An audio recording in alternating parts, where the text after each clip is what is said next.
Everyone asks the same question. Is AI forecasting more accurate than Excel? Let's be honest. Excel forecasting depends on one thing: the assumptions you type in.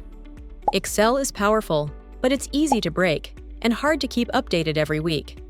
AI forecasting starts differently.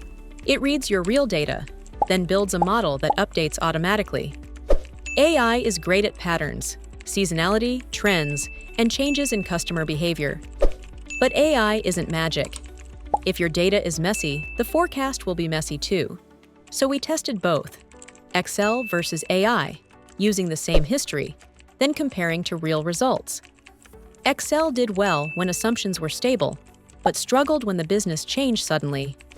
AI adjusted faster because it refreshed with new data, but it still needed human context for one-time events. So which is more accurate? The best answer is the one with clean data, frequent updates, and smart review. Excel can work, AI can scale. The winner is the process.